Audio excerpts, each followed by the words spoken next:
جب سی قافلہ لے کے دمشق پہنچی تو بازاروں اور گھروں کی چھتوں پر لوگ جمع ہو گئے تھے۔ کسی کو کچھ پتہ نہیں تھا کہ یہ کٹے ہوئے سر کن کے ہیں، اور جو قیدی آ رہے ہیں اونٹوں پر کجاووں پر یہ کون ہیں۔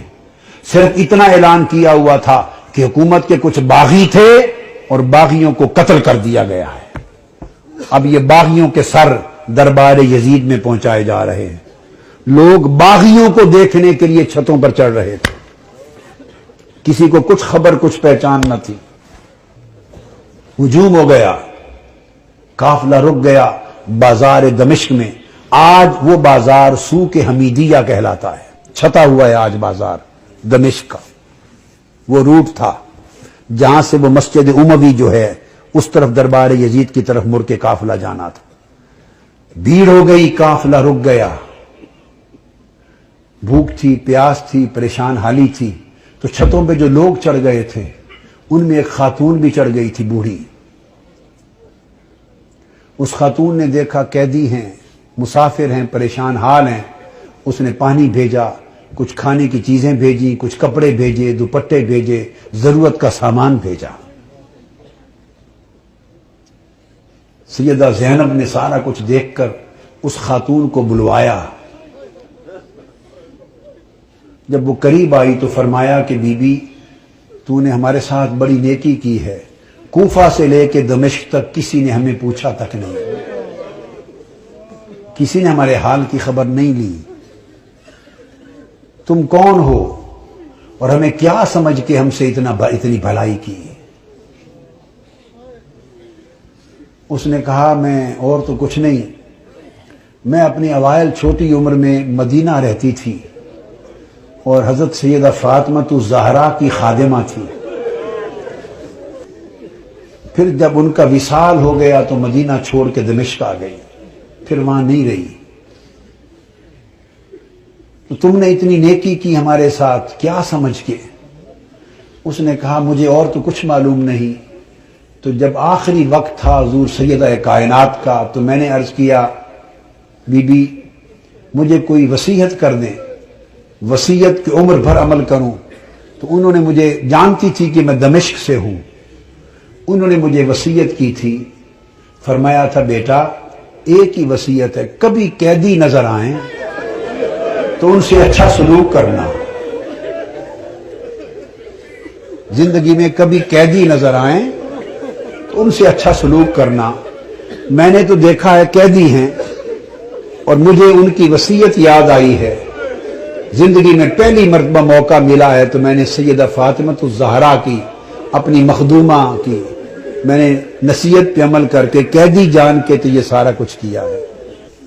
سیدہ زینب رضی اللہ تعالی عنہا اور سلام اللہ علیہ فرمانے لگی اللہ تیرا بھلا کرے، تجھے اجر دے، بتا تو نے ہم سے اتنی نیکی کی، بھلائی کی، ہم تیرے لیے کیا دعا کریں، کیا صلہ دیں؟ ہم تو اس وقت خود مسافر ہیں، قیدی ہیں، لٹے ہیں، مظلوم ہیں، بے یار و مددگار ہیں، ہم تیرے لیے کیا دعا کر سکتے ہیں؟ اس نے کہا بی بی میری ایک ہی آرزو ہے عمر بھر کی، وہ دعا کر دیں۔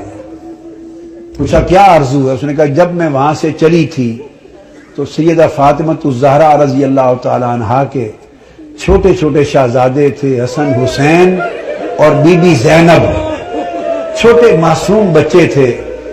اب زمانہ گزر گیا، میری اس وقت سے آرزو ہے کہ کبھی مجھے حسین اور زینب کی زیارت ہو جائے، دعا کر دے کہ مجھے ان کی زیارت نصیب ہو۔ بی بی زینب نے فرمایا تیری دعا قبول ہو گئی، میں زینب ہوں جو قیدی ہوں، اور جس کا سر کٹا نیزے پر دیکھ رہے ہو یہ حسین ہے۔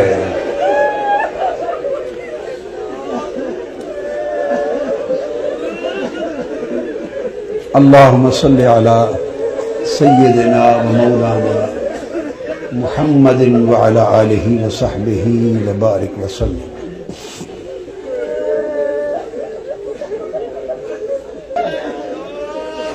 پھر سیدہ زینب قافلہ لے کر جب دربار یزید میں پہنچی ہیں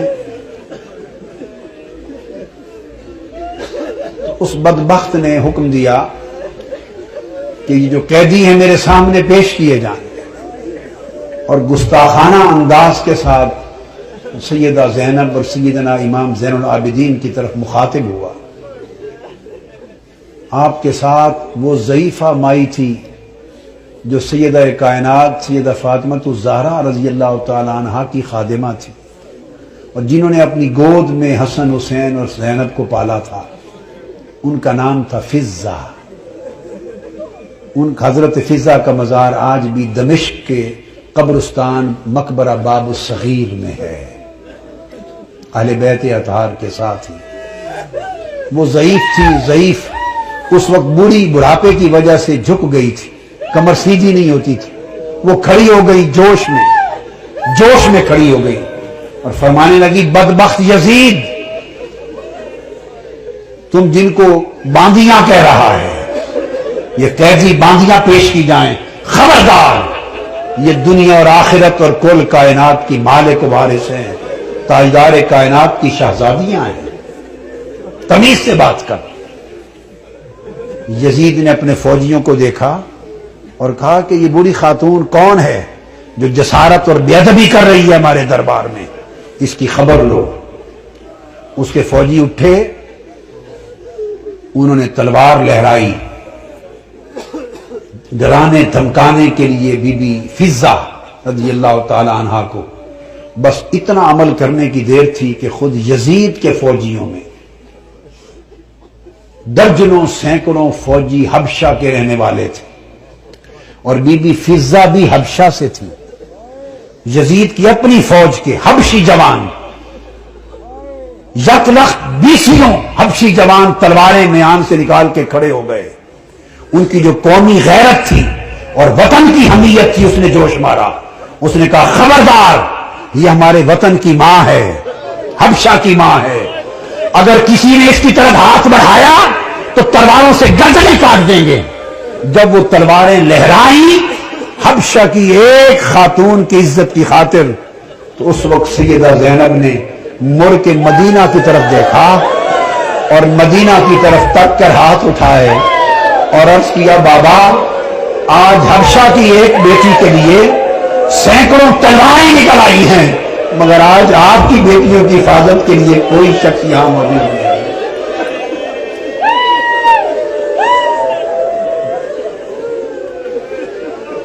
اللہم صلی علی سیدنا و مولانا محمد وعلی آلہ وصحبہ وبارک وسلم۔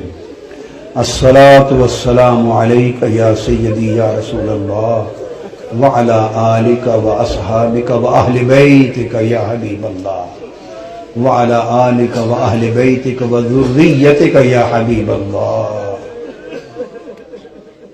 وما علینا الا البلاغ۔